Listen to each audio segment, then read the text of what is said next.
Baik, Anda masih menyaksikan Haba Urung Inang pemirsa Aceh TV, dan kami ingatkan pada Anda juga dan bisa menyaksikan ini di YouTube dengan kata kunci Aceh TV live streaming. Tapi juga jangan khawatir buat Anda yang ketinggalan tadi segmen awal dan segmen pertengahan, Anda bisa menyaksikan ini juga dengan kata kunci di YouTube Aceh TV program. Kita sudah berbicara bagaimana kondisi kasus yang ada di Aceh, bagaimana kemudian antara tupoksi dari masing-masing lembaga yang konsen sekali dengan kekerasan seksual ini, dan bagaimana kemudian tadi ada yang kita bicarakan kemudian ibu-ibu, bagaimana justru pelaku itu yang kita anggap ini aman, jadi pelindung. Pelindung. Justru misalkan tadi keluarga terdekat, bahkan juga ada kita percaya misalkan di Aceh, kita percaya sekali bahkan di lembaga pendidikan, khususnya pendidikan agama, tapi bahkan oknum-oknumnya ada juga yang melakukan itu. Itu bagaimana kemudian ini kita bisa sinkron supaya ini bisa kita terus minimalisir, ibu, bisa kita terus tekan angkanya. Mungkin siapa dulu yang bisa menguji? Mungkin Kak Aris dulu nih, Kak Aris, silakan Kak. Strategi. Iya, strategi. Ya tadi ini masih terkait dengan strategi ya, artinya masih terkait dengan preventif, artinya di tingkat komunitas, sekolah ya, itu juga kan sudah digaungkan juga tentang sekolah ramah anak, ya. Tapi terus kalau yang di desa sekarang desa ramah perempuan dan anak, itu juga hal-hal menarik yang saya pikir bisa didorong untuk membangun mekanisme perlindungan perempuan dan anak berbasis komunitas, perlindungan anak berbasis sekolah ya, artinya kampus dan lainnya, itu mekanisme-mekanisme yang harus didorong dan dijalankan, tidak hanya dalam bentuk komitmen tulisan atau MOU atau SOP, tapi juga komitmen pelaksana orang-orang yang ada di dalamnya. Itu menjadi penting. Kemudian tadi terkait dengan layanan ya, kalau tadi dari sisi preventif dari semua pihak juga harus terlibat. Upaya preventif ini kan nggak cuman dinas pemberdayaan perempuan, nggak cuman perempuan yang punya anak gitu ya, tapi ya kita dalam keluarga, komunitas, tuapot, semuanya harus berjibaku ini. Karena kita udah lihat bahwa Aceh ini darurat kekerasan seksual, jadi ini harus lebih ekstra. Kita respon COVID aja sangat serius. Ini seharusnya merespon kekerasan seksual ini harus serius merespon COVID. Ada satgas, ada yang lainnya di ini kan ya. Lalu zonasi mana daerah yang memang paling banyak kekerasan seksual, itu harus intervensinya lebih kuat kayak gitu-gitu ya. Padahal kan kalau bicara upaya pemerintah kan ada kota layak anak ya, ini yang sudah dijalankan. Nah ini juga harus sinergis, artinya kan kota layak anak ini kan untuk mendukung supaya kota atau kabupaten ini memang aman buat anak, dan juga termasuk juga kondisi tidak mengalami kekerasan ya Bu ya, seperti itu. Nah kemudian juga indikator yang paling tinggi. Nah itu indikator yang paling tinggi. Makanya nanti jangan sampai kita jangan sampai maksud saya gini, kita harus berupaya layak, tapi kalau gitu ya, secara dokumen harus optimal, secara pelaksanaan di lapangan juga harus optimal. Kemudian terkait dengan penguatan kelembagaan layanan ini juga menjadi penting, mengingat kasus cukup banyak dan pelayanan penanganan juga harus lebih komprehensif dan harus optimal. Artinya lembaga layanan harus dipastikan di provinsi cukup baik ya Bu, lembaga layanan kita. Di kabupaten kota ada beberapa yang masih lemah.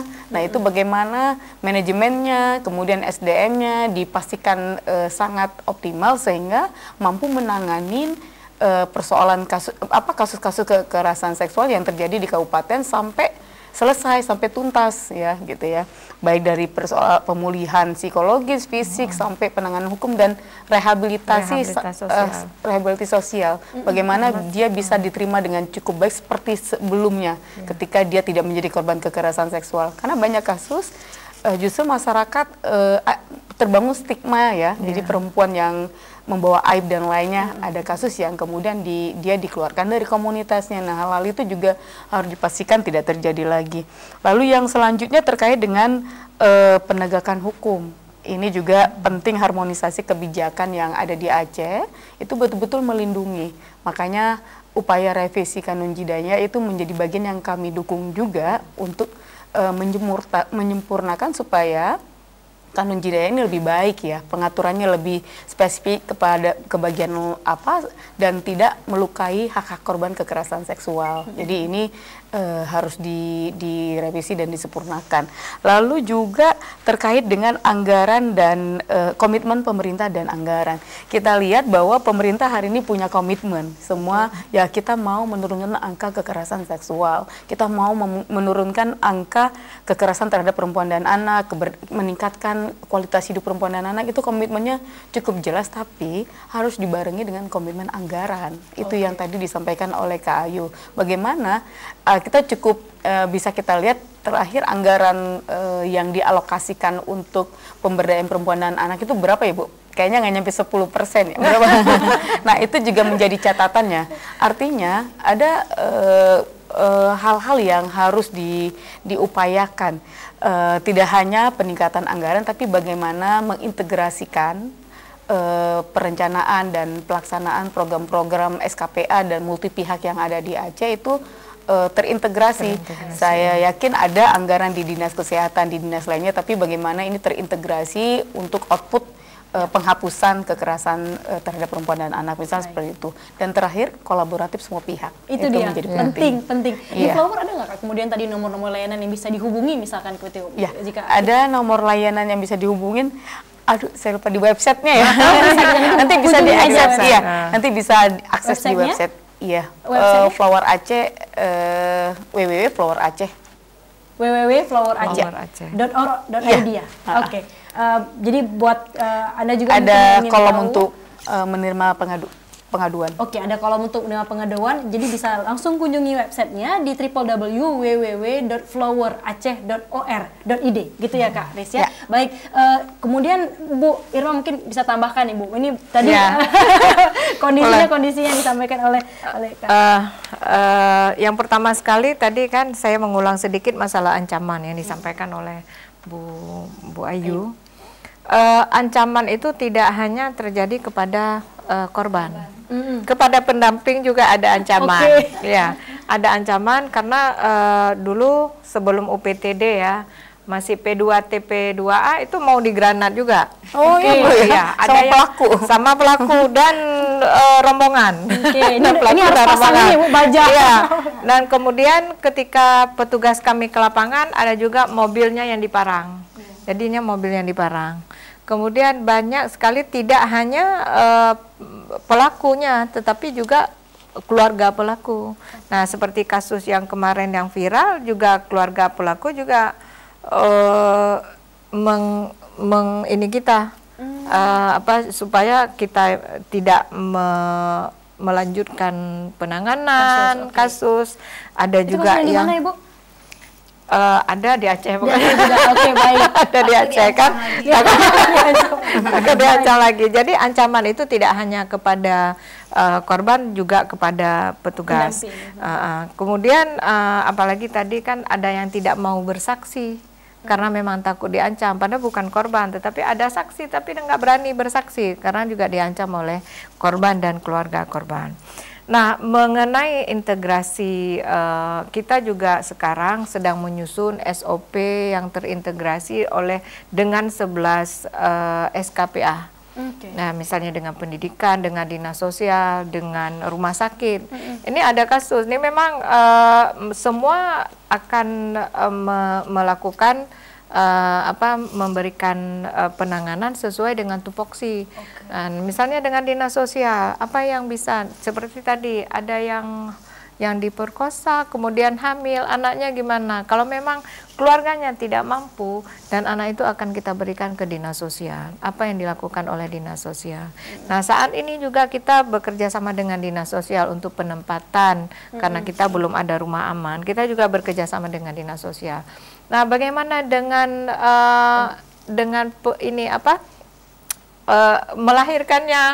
Nah, kita harus kerjasama dengan rumah sakit. Kemudian ada juga korban yang butuh untuk pendidikan dengan dinas pendidikan. Kemudian butuh juga pemulihan fisik ada juga kita harus ke rumah sakit jiwa.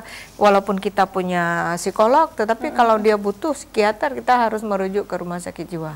Jadi sekarang sedang penyusunan SOP dengan lintas sektor. Di beberapa kasus misalkan Bu Ir, ada kemudian pelakunya itu justru dari orang-orang di lembaga pendidikan. Apakah ini kemudian ada komunikasi ke arah sana ya Bu, supaya misalkan dalam menjaring itu dalam menjaring misalkan orang-orang yang bergerak di bidang pendidikan itu ada kemudian komunikasi. Nah, kita kan hanya ini sekarang kita menangani kasus hanya yang terlapor gitu kan.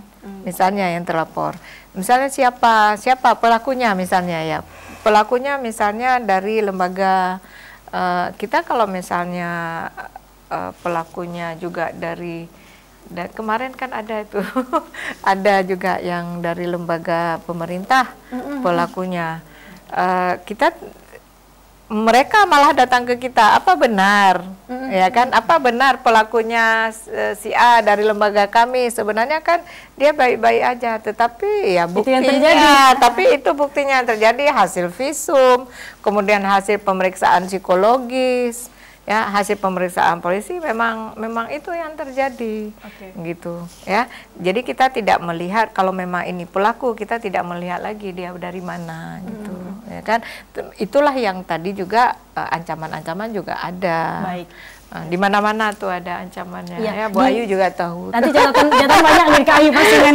Bu, di untuk kabupaten kota Bu, catatannya untuk PPT di jadi kan kalau kita melihat sekarang, banyak kabupaten kota ingin menjadi daerahnya itu kota layak anak.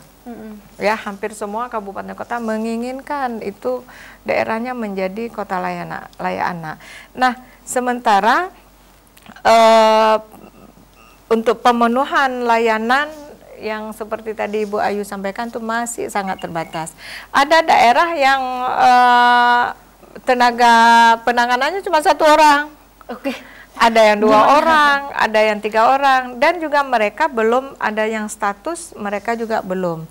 Mereka sebagai kontrak atau sebagai apa? Mereka juga ada yang karena berpengaruh kan Bu? Iya. Status tadi berpengaruh pada kinerja. Berstatus pada kinerja. Nah, jadi kita harap juga nanti kepada daerah yang mungkin daerahnya punya alasan tersendiri, mungkin karena juga tadi mereka dari segi anggaran daerah juga masih sangat kurang, sehingga mereka tidak bisa merekrut tenaga kerja untuk itu. Tapi kita berharap semua daerah itu membentuk UPTD, karena kalau sudah salah satu kriteria yang mendapat anggaran dari APBN itu ada ada UPTD. Nah, dengan adanya UPTD ini ya minimal untuk penanganan kasus itu sudah. Artinya kabupaten kota itu bisa mendirikan masing-masing kan? Iya, itu tergantung komitmen daerah masing-masing. Tapi kita sekarang sedang mendorong semua kabupaten kota untuk membentuk UPTD. Oke, baru ada. Jadi baru ada sekarang Luxmawe, Banda Aceh, kemudian Biren, yang lain masih dalam proses. Tapi walaupun dalam proses ada sekitar 6 kabupaten kota yang sudah mendapat DAK, dan itu prosesnya tinggal sedikit lagi. Tapi masih juga ada. Tadi baru 9 berarti Bu ya, 3 sudah, 6 yang akan menyusul. Itu masih ada beberapa lainnya. Masih ada 20 berapa lagi itu. Dari 23 kabupaten kota ya. Sabang juga sedang dalam proses. Oke, baik. Kak ini sudah senyum-senyum nih, kayaknya banyak banget catatannya. Silakan Kak silakan Kak tambahannya Kak dengan kondisi-kondisi yang terjadi Kak. Ya, yang pertama memang dengan kondisi Aceh seperti ini kita harus memperkuat itu adalah sinergi dan kolaborasi. Karena kalau misalnya tadi memang di satu sisi kendala anggaran, tapi anggaran memang sebenarnya bukan segalanya gitu ya. Yang paling penting itu adalah komitmen. Gitu. Komitmen yang sama antara apa yang diucapkan dengan apa yang dilakukan. Nah, kalau tadi misalnya kita lihat, kita sebenarnya bisa melakukan apa saja sesuai dengan kemampuan kita gitu ya. Seperti tadi ada porsinya masing-masing. Apa misalnya peran UPTD PPA, apa peran DP3A, apa peran LSM gitu ya, dan juga apa peran-peran yang dilakukan oleh lembaga pengawasan dan SKPA terkait lainnya untuk isu perlindungan anak. Karena kenapa? Aceh ini adalah sangat unik sebenarnya ya. Unik di satu sisi, misalnya kita punya anggaran yang besar, tapi jika dikalkulasi lagi ternyata hanya berapa persen untuk isu perlindungan anak. Belum lagi misalnya sudah kecil porsinya, begitu kita ngulik lagi itu belum juga tepat sasaran gitu, sehingga ya itu tadi gitu ya, misalnya kasus terus meningkat, proses hukumnya juga nggak bisa kita bilang gitu, karena sebenarnya baik buruknya misalnya penanganan hukum itu sebenarnya ada beberapa faktor yang mempengaruhinya. Misalnya yang pertama itu adalah misalnya faktor dari sumber daya manusia gitu. SDM misalnya seperti ini, misalnya untuk penegak hukumnya gitu, apakah SDM-nya sudah mumpuni, terus untuk misalnya sarana dan prasarana gitu, apakah sudah memadai, juga untuk misalnya kebijakan regulasinya, karena sebagus apapun regulasi tanpa didukung oleh sarana dan prasarana dan juga sumber daya manusia yang memadai, itu juga tidak memberikan hasil yang bagus. Konon lagi kalau misalnya produk hukumnya saja sudah warning gitu, sudah menjadi catatan bagaimana kita ingin mengoptimalkan. Nah, makanya tadi misalnya seperti kata Flower gitu ya, kita juga mendukung sebenarnya upaya revisi. Kalau saya lebih frontal lagi, mencabut 2 pasal gitu. Mencabut 2 pasal. Mencabut 2 pasal yang ada di di Kanun Jenayah, yaitu pasal 47 tentang pelecehan seksual anak dan pasal 50 tentang persetubuhan ya atau pemerkosaan terhadap anak. Sehingga itu kewenangan mengadilinya itu tetap berada di pengadilan negeri. Dan undang-undang yang dipakai untuk mengadili itu adalah Undang-Undang Perlindungan Anak yang memang merupakan leg spesialis dan lebih melindungi anak. Kenapa? Karena kita sudah membandingkan misalnya beberapa pasal yang ada di Undang-Undang Perlindungan Anak dengan 10 perkara jinayat ya yang jatuh dalam kanun jinayat, terutama untuk pasal itu pelecehan seksual dan persetubuhan. Kalau kita pakai Undang-Undang Perlindungan Anak gitu, di satu sisi ada jaminan restitusi ya. Jadi anak-anak korban kalau saya lebih suka bilangnya kekerasan seksual gitu ya, itu bisa dimohonkan proses restitusi. Tapi kalau dengan kanun jinayat belum ada turunan yang mengatur tentang restitusi. Dalam kanun jinayat itu juga belum banyak mengatur tentang rehabilitasi dan pemulihan bagi anak. Jadi lebih menguntungkan pelaku kalau misalnya kita lihat. Belum lagi kalau misalnya di kanun jinayat kita tidak ada misalnya tambahan unsur pidana. Karena kalau di Undang-Undang Perlindungan Anak yang namanya anak itu tetap dianggap sebagai korban. Kenapa? Karena kalau anak itu kenapa bisa dianggap korban? Karena ada orang lain yang mempengaruhinya. Nah, kalau dalam Undang-Undang Perlindungan Anak itu ada penambahan unsur pidananya, bujuk rayu, iming-iming, ancaman kekerasan atau tanpa kekerasan melakukan persetubuhan dengan anak, melakukan misalnya pencabulan gitu ya, atau melakukan pelecehan seksual, itu semuanya diproses karena anak dianggap sebagai korban. Tapi kalau diadili menggunakan kanun jinayat, anak yang awalnya jadi korban, begitu dia mengakui sudah berubah nih pidananya menjadi pidana pengakuan zina. Sehingga yang korban juga rentan untuk dipidana. Itu dia didorong untuk revisi tadi ya Kak ya? Makanya kita mencabut sehingga permasalahan anak tuh nggak ada. Jadi kalau misalnya kita pakai Undang-Undang Perlindungan Anak, bisa kita jangkaukan dengan Undang-Undang Pemberatan Pidana. Ya kan? Ini kalau sama orang hukum lengkap nih perspektif hukumnya ya, karena emang saling berkaitan ya kan ya. Baik. Tapi kita udah harus selesai ini Ibu-ibu. Terima kasih banyak untuk sharingnya. Dan kalau memang kita bicara nggak akan ada habisnya. Pasti kita berharap untuk kurvanya bisa melandai ya. Aceh khususnya ini. Untuk terakhir mungkin closing statement ya dari masing-masing. Mungkin dari Bu Irma dulu. Silakan. Ya, saya mau menyampaikan dulu kan. Untuk Januari 2022 kita sudah ada 53 kasus. Di hanya Januari aja Ibu. Januari bahkan pembukaan tahun. Mudah-mudahan kan ke depan jangan meningkat lagi. Ya. Ini Januari untuk 23 kabupaten kota sudah ada 53 kasus, tapi bukan hanya untuk anak tapi perempuan dan anak yang sudah melapor. Ya, itu satu. Kemudian statement yang terakhir kami dari UPT DPPA Aceh berharap semua kepada lapisan masyarakat yang pertama memberikan perlindungan, jadi jangan ada tetangga kita adalah itu orang lain, tetapi tetangga kita anak-anak ya, tetangga kita itu juga anak kita bersama, jadi sama-sama memberi perlindungan. Kalau selama ini kan tidak itu sudah kurang, sangat kurang. Istilah perhatian sosial di lingkungan rumah tangga itu juga sangat kurang. Kemudian ketika melihat hal-hal yang apakah mengalami, kemudian melihat ada kekerasan terhadap perempuan dan anak, silakan aja melapor ke UPTD, mau datang langsung boleh, kemudian melalui hotline yang tadi juga boleh. Nah, tidak hanya untuk hotline UPTD, tapi kita juga punya SAPA di kementerian. Nah, jadi kalaupun tidak, kita sebenarnya boleh melapor kemana saja. Ke Ibu Riris juga boleh melaporkan, tapi nantinya juga dia akan merujuk. Walaupun itu ke kementerian, juga kementerian akan melimpahkan ke UPTD PPA nantinya. Dan kami berharap juga semua masyarakat termasuk dari Aceh TV menyuarakan stop kekerasan terhadap perempuan dan anak. Baik, semua kita bersinergi ya Bu ya, untuk bisa menekan kasusnya. Baik, Bu Irmayani Ibrahim, terima kasih banyak kepada UPTD PPA Aceh untuk sharingnya Ibu dan waktunya. Terima kasih sama-sama. Baik Kak, ini silahkan Kak closing statement-nya. Ya, yang pertama memang jangan pernah takut untuk melapor itu bentuk kekerasan yang dialami gitu ya. Karena kenapa? Untuk mekanisme pelaporan itu sebenarnya banyak sekali gitu ya.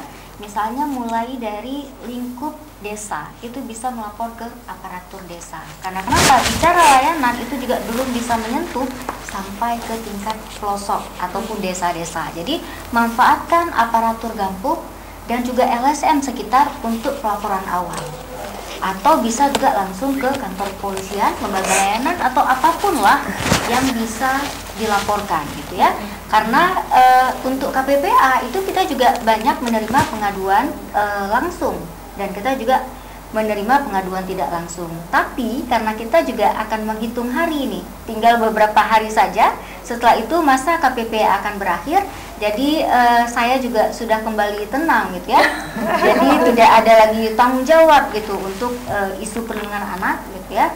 Bukan artinya tidak bertanggung jawab apa, tapi selesailah tugas saya di KPPA. Jadi jika pun ada pelaporan, pengaduan yang masuk ke HP saya masih menerima, tapi akan saya serahkan ke Bu Irma. Ya, siapa saja. Baik, terima kasih banyak Kak Yunisi SHMKM, Wakil Ketua KPPAA. Dan terakhir Kak Riz, silahkan closing statement-nya. Ya, saya pikir yang pertama tadi tentang preventif ya, upaya preventif, kemudian mulai dari keluarga, sekolah, komunitas, dan ke penanganan yang terintegratif ya, mulai dari pencegahan dan penanganan sampai pemulihan dan lainnya. Lalu juga yang paling penting bagaimana yang terdekat ini karena sudah masuk prolegda, dukungan untuk merevisi untuk menyempurnakan kanun jinayah supaya lebih berpihak, betul-betul mengakomodir kebutuhan korban kekerasan seksual itu menjadi hal yang utama. Jadi bukan berarti tidak mendukung syariat Islam, tapi ini ada beberapa hal yang memang harus disempurnakan untuk kemaslahatan korban.